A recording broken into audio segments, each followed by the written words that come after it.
समितिको तत्वावधानमा आज चौरेनीमा केन्द्रीय समितिको विशेष सदस्यहरू साथसाथै सम्बन्धित र आजको यस सभामा को विषयमा सम्बन्धित भातृ सङ्गठनका प्रमुखहरू दार्जिलिङ महकुमा समिति, कालिम्पोङ जिल्ला समिति, खरसाङ महकुमा समिति अनि मिरिक सौरेनी पानीघट्टा महकुमा समितिका प्रमुखहरूलाई लिएर एक पार्टीको सभा आयोजन भयो र आगामी दिनहरूमा पहाडको समुच्च जनताको निम्ति पार्टीले के कस्ता मुद्दाहरू लगेर पश्चिम बङ्गाल सरकार कहाँ जाने अनि ती मुद्दाहरूबाट हाम्रो जनताले जुन हक र अधिकार पाउनु थियो त्यस विषयमा हामी लागि पर्ने र यी मुद्दाहरू विशेष गरेर चारवटा मुद्दा चाहिँ राज्य सरकारसँग सम्बन्धित छ जो पहाडको जनता लिएर अनि कि चियाबारीमा बसोबासो गर्ने हाम्रो सन्तानहरू, सिन्कोना बगानमा बसोबासो गर्ने हाम्रो सन्तानहरू, डिआई फन्ड एरिया र डेभलपमेन्ट एरियामा बस्ने हाम्रो सन्तानहरू, साथसाथै खरसाङ, दार्जिलिङ र कालिम्पोङ म्युनिसिपालिटी अधीनस्थ कतिपय जग्गामा लिज ल्यान्डहरू छ त्यहाँ बस्ने हाम्रो सन्तानहरू, साथसाथै फरेस्टमा बस्ने हाम्रो सन्तानहरू जसले अहिले दुईटै डिएम अफिसबाट, डिस्ट्रिक्ट दार्जिलिङ अफिसबाट, डिएम दार्जिलिङ अफिसबाट अनि कालिम्पोङ डिएम अफिसबाट टाइटल डिड वितरण भइरहेको छ। 1.5 वर्ष भयो ट्राइबलहरूलाई पनि अनि ओटिएफडीलाई पनि।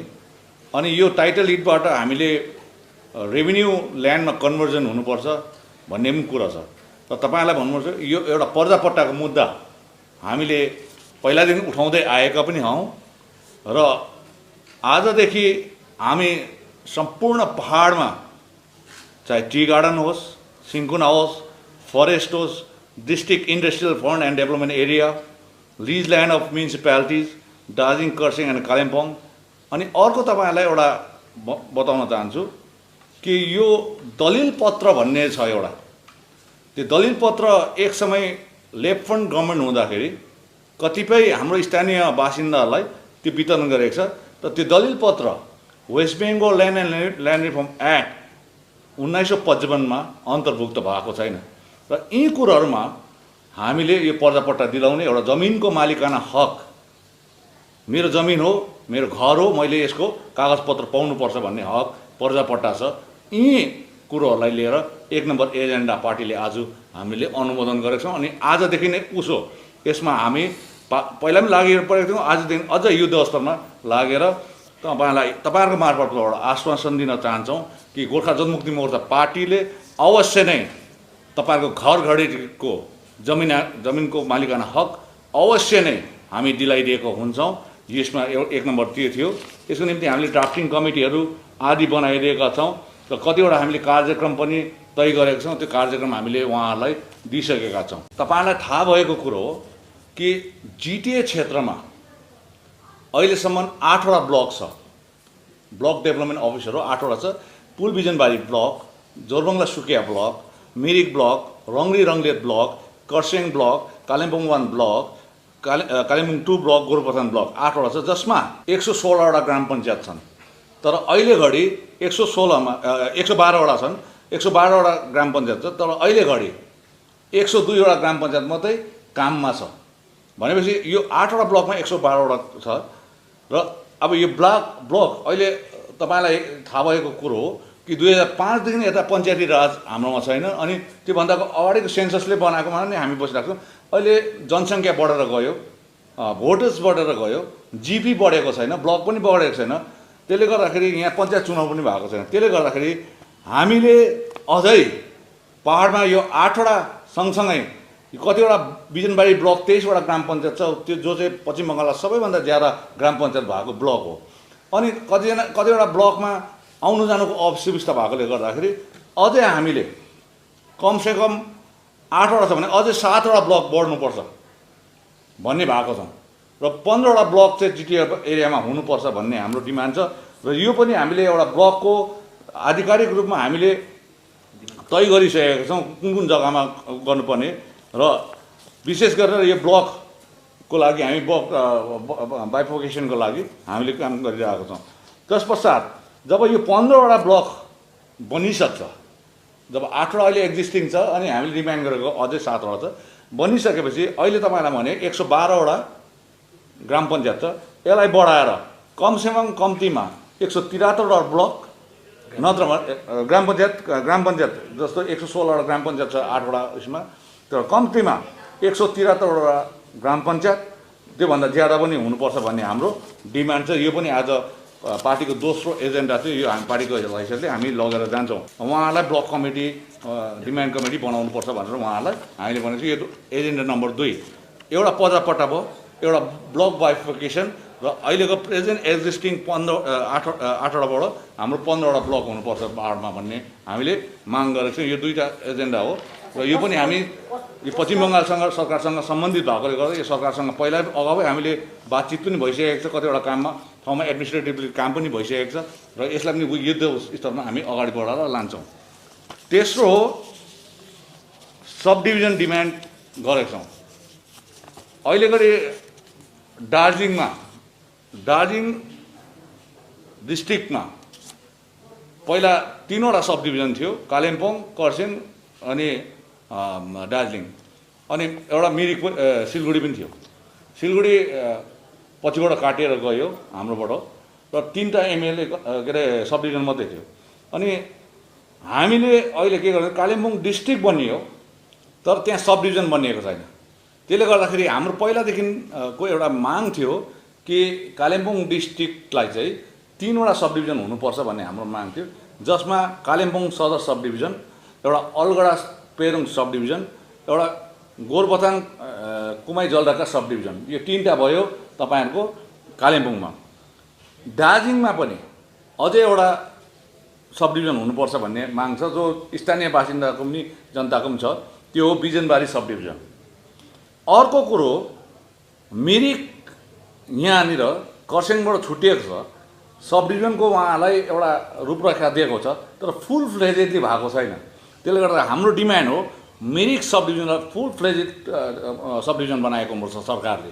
यो हाम्रो एजेन्डा नम्बर 3 बुझ्नुभयो। एउटा पर्जापट्टा 1 नम्बर हो, 2 नम्बर ब्लक बाइफिकेसन, 3 नम्बर हाम्रो अझै 4टा सब डिभिजन लगायत मिरिकको सब डिभिजनलाई फुल फ्लेजेड बनाउनु पर्ने एजेन्डा नम्बर 3।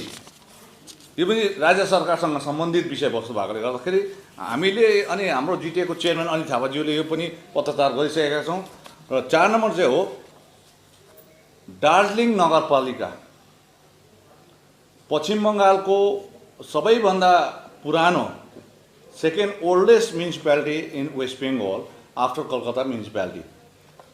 अनि त्यो ब्रिटिसकालीन समयमा ब्रिटिसले बनाएका हुन्, तर आज दार्जिलिङभन्दा कान्छो म्युनिसिपालिटीले नगर निगम कर्पोरेसनको दर्जा पाइसकेको छ। तर दार्जिलिङले म्युनिसिपालिटीले यो 1990 सालदेखि कर्पोरेसनको माग गर्दै आए तापनि आज पर्यन्त भएको छैन र दार्जिलिङ म्युनिसिपालिटीलाई कर्पोरेसनको दर्जा दिनुपर्छ भन्ने हाम्रो माग छ। यो एजेन्डा नम्बर 4 मा आएको छ।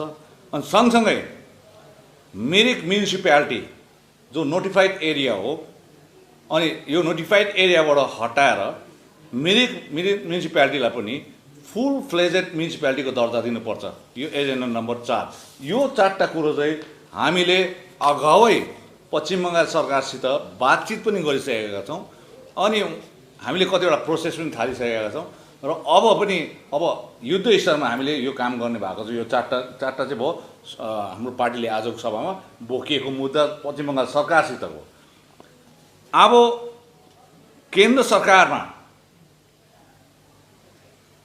पार्टीले अनि जिटिएको तर्फबाट बोक्ने मुद्दाहरू यी हुन्, जो हामी अब केही दिन पश्चात जिटिए चेयरम्यान श्री अनिल थापाज्यू अनि पार्टीको तर्फबाट म पनि पत्रचार गर्दैछु केन्द्र सरकारलाई। त्यसमा पार्टीको पक्षबाट कुन कुन मुद्दामा हामी पत्रचार गर्छौँ अनि कसलाई गर्छौँ त्यो तपाईलाई जनाउन चाहन्छु। एजेन्डा नम्बर 5, यो एजेन्डा नम्बर 5 पार्टीको तर्फबाट हामी गोर्खाहरूको चिनारी अस्तित्व र सुरक्षामाथिकोमा हामी भारतका सम्माननीय प्रधानमन्त्री नरेन्द्र भाइ मोदीजी, भारतका सम्माननीय गृहमन्त्री श्री अमित शाहजी, उहाँलाई गोर्खाहरूको आइडेन्टिटी, गोर्खाहरूको सेफ्टी र सेक्युरिटी इन्डियामा यो बारेमा हामी पत्रचार गर्छौँ। साथसाथै अर्को पत्र हामी भारतका प्रधानमन्त्री सम्माननीय प्रधानमन्त्री नरेन्द्र भाइ मोदी, साथसाथै एक्सटर्नल अफेयर्स मिनिस्ट्री उहाँलाई विदेश मन्त्रालयलाई गर्छौँ कि चाँडोभन्दा चाँडो दुई देश माझमा भारत नेपाल मैत्री सन्धि 1950 साललाई संशोधन गरिएको हुनुपर्छ अनि धारा 7 लाई हटाएको हुनुपर्छ। यो माग हामी भारतका प्रधानमन्त्री साथसाथै विदेश मन्त्री एक्सटर्नल अफेयर्स मिनिस्टर र मिनिस्ट्रीलाई हामी पत्रचार गर्छौँ। साथै पार्टीको तर्फबाट अर्को छ 11वटा जनजातिलाई आरजीए को 5वटा मोडालिटिजभित्र चाँडोभन्दा चाँडो संशोधन गरेर यो ट्राइबल स्टाटस दिनुपर्छ भन्ने कुरो छ। यो तीनवटा कुरो गोर्खाहरूको identity, safety and security, amendment Indo Nepal friendship treaty 1950 and abolition of clause 7 र 11 कम्युनिटिजको ट्राइबल स्टाटसको यो पार्टीको पक्षबाट प्रधानमन्त्री, गृहमन्त्री, विदेश मन्त्रालयलाई हामी यो पत्रचार गर्दैछौँ पार्टीको तर्फबाट। अब जिटिए को तर्फबाट केन्द्र सरकारलाई पत्रचार गर्नुहुन्छ श्री अनित थापाज्यूले। त्यो चाहिँ हो सम्पूर्ण जिटिए इलाकालाई ट्याक्स हलिडे जोन बनाएको हुनुपर्छ, declare tax holiday John declare. जसरी सीमावर्ती क्षेत्र जे जति पनि भारतको सीमावर्ती क्षेत्र छ त्यसमा ट्याक्स फ्री जोन होस् या ट्याक्स हलिडे जोन होस् डिक्लेयर गरेको छ। जस्तो तपाईले जम्मू काश्मीर देख्नुहुन्छ, सिक्किममा पनि कतिवटा ट्याक्सहरू फ्री छ, एक्जेम्सन छ। त्यसले गर्दाखेरि हाम्रो दार्जिलिङ पनि विभिन्न अन्तर्राष्ट्रिय सीमाले बाँधिएको जग्गा भएकोले गर्दाखेरि हाम्रो जिटिए क्षेत्रलाई पनि ट्याक्स हलिडे जोन डिक्लेयर गरेको हुनुपर्छ भन्ने यो चाहिँ अनित थापा जो अनरेबल चेयरम्यान हुनुहुन्छ उहाँले केन्द्र सरकारलाई, प्रधानमन्त्री लगायत फाइनेन्स मिनिस्ट्रीमा यो चिठी पठाउनुहुन्छ। साथसाथै उहाँले फेरि जिटिएलाई दोस्रो उहाँले केन्द्र सरकारलाई दिनुपर्ने कुरो हो जिटिएलाई डोनरमा इन्क्लुजन गरेको हुनुपर्छ। डोनर भनेको तपाईँको 7वटा राज्यहरू छ यहाँनिर, जो सिक्किम लगायत बिचमा हामी छौँ। त्यसले गर्दा जिटिए एउटाले ब्रिजको काम गर्छ। यो डोनरको सदस्यता जिटिएलाई पनि दिएको हुनुपर्छ। यो हाम्रो माग हो, जो अनित थापाज्यू चेयरम्यान, एडमिनिस्ट्रेटिभ चेयरम्यान भएकोले गर्दा उहाँले यो चिठी लेख्नुहुन्छ। पर्दापट्टाको त अघि मैले कुरा गरिहालेँ, त्यो सबैको आयो। त मिनिमम वेजेस एक्ट, यसमा तपाईँले राम्ररी बुझ्नुपर्छ। यसमा अनि तपाईँहरूको माध्यमबाट म जनतालाई पनि भन्न चाहन्छु, यहाँनिर पश्चिम बङ्गाल सरकार अधीनस्थ लिज ल्यान्डमा मालिकहरू बसेर चिया बगान चलाइरहेको छ अनि सरकार पश्चिम बङ्गाल सरकार पनि छ। अर्कोतिर टी इन्डस्ट्री चाहिँ under industry and commerce ministry government of इन्डियाको अन्डरमा आउँछ। यो त्यो पनि छ एउटा। टी बोर्ड अफ इन्डिया पनि छ, टी एडभाइजरी बोर्ड पनि छ। त्यो चाहिँ भयो केन्द्र सरकार अधीनस्थ हो, त्यो सबैलाई मिलाएर बनाएको छ। त्यसमा केन्द्र सरकारको पनि रिप्रेजेन्टेटिभहरू छ। एउटा छ labour ministry government of West Bengal र टी एडभाइजरी काउन्सिल छ, जसको सदस्य म पनि छु। गभर्मेन्ट अफ वेस्ट बेङ्गलले मिनिमम वेजेस एक्ट लागू गर्नुपर्छ भनेर उहाँहरू लागि परेको छ। तथापि industry and commerce ministry government of India उहाँले कुनै प्रकारको पहल गरेको छैन अहिलेसम्म। अनि टी बोर्ड अफ इन्डियाले पनि यसलाई कुनै मान्यता दिएको छैन, न यो आसामलाई पनि दिएको छैन यसमा मिनिमम वेजेस एक्टमा।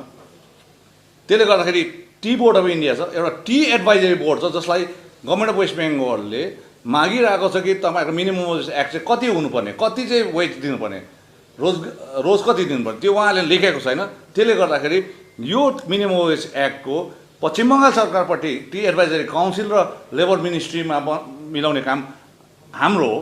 तर जबसम्म उताबाट गभर्मेन्ट अफ इन्डियाले पनि लेख्दैन, त्यसले गर्दाखेरि श्री अनित थापा जिटी चेयरम्यानले मिनिमम वेजेस एक्टमाथि industry and commerce ministry, tea board of India र टी एडभाइजरी बोर्डलाई यो चिठी उहाँले पत्रचार गर्नुहुन्छ। र मैले भनिहालेँ यो सेन्ट्रल सब्जेक्टमा चाहिँ पार्टीको तर्फबाट गोर्खाहरूको आइडेन्टिटी, सेफ्टी र सेक्युरिटीमाथि म पत्र लेख्दैछु। इन्डो नेपाल फ्रेन्डसिप ट्रिटी 1950 को एमेन्डमेन्ट हुनुपर्छ अनि एबोलिसन अफ क्लज 7 त्यो म लेख्दैछु। 11 कम्युनिटिजको म लेख्दैछु। यो मेरो पार्टीको तर्फबाट हो, जनताको निम्ति। अनि जनताकै निम्ति जिटिए चेयरम्यान श्री अनित थापाज्यूले जिटिए एरियालाई tax holiday zone, inclusion of GTA in DoNER अनि मिनिमम वेज एक्ट उहाँले लेख्नु हुँदैछ। यो 5 हो। 6 नम्बर एजेन्डा जो तपाईँले मैले स्टेटको पनि होइन, सेन्ट्रलको पनि होइन, खालि इलेक्सन कमिसन अफ इन्डियाको मैले भन्दैछु। अनि इलेक्सन कमिसन अफ इन्डियामा चाहिँ हामी के पत्र गर्छौँ, बेसक 2026 सम्म कुनै एसेम्ब्ली सेगमेन्टको डिलिमिटेसन हुँदैन, पार्लियामेन्ट्री सेगमेन्टको पनि डिलिमिटेसन हुँदैन। तथापि 2026 आउनु 6 वर्ष बाँकी हो भए तापनि हामीले काम सुरु गर्नुपर्छ आजदेखि नै। र अहिले वर्तमान हाम्रोमा 3वटा एमएलए कन्स्टिट्युएन्सी मात्र छ, जबकि जोरबङ्गला कन्स्टिट्युएन्सी थियो हाम्रो। विगतमा केही राजनैतिक भुलले गर्दाखेरि त्यो जोरबङ्गला कन्स्टिट्युएन्सी पनि हटेर गयो र आज हामी एकदमै खुम्चिएर 3टामा आएको छौँ। र हाम्रो गोर्खा जनमुक्ति मोर्चाको तर्फबाट इलेक्सन कमिसन अफ इन्डियालाई अनि स्टेट इलेक्सन कमिसनलाई 3वटा अझै एमएलए कन्स्टिट्युएन्सी बनिनुपर्छ भनेर माग राख्छौँ। यसको पनि यही हप्ताभित्रमा हामी पत्रचार पार्टीको तर्फबाट म गरिदिएको हुन्छु। त्यसमा हाम्रो पुरानो विधानसभा क्षेत्र जोरबङ्गला लेजिस्लेटिभ एसेम्ब्ली फेरि त्यहाँ लागू भएको हुनुपर्छ माग छ। मिरिक, सौरेनी अनि पानीघाटा आदि क्षेत्रलाई लगाएर अलग्गै एमएलए कन्स्टिट्युएन्सी बनिएको हुनुपर्छ। अनि कालिम्पोङमा डिस्ट्रिक्ट बनिसकेर पनि अहिले सब डिभिजनको पनि मैले अहिलेको कुरा हालेँ, एउटै मात्रै एमएलए छ। त्यसले गर्दाखेरि गोरुबथान, सामसिङ, कुमाई, झोलुङ, जलढका, रङ्गू, गैरेबास, तोदे, टाङटा आदि क्षेत्र अनि बाख्राकोटको आदि क्षेत्रलाई लिएर गोरुबथान लेजिस्लेटिभ एसेम्ब्ली बनिएको हुनुपर्छ। र हाम्रो अहिले 3वटा छ। 2026 मा इलेक्सन हुँदाखेरि हाम्रो एसेम्ब्ली सेगमेन्ट 6वटा भएको हुनुपर्छ पाहाडको।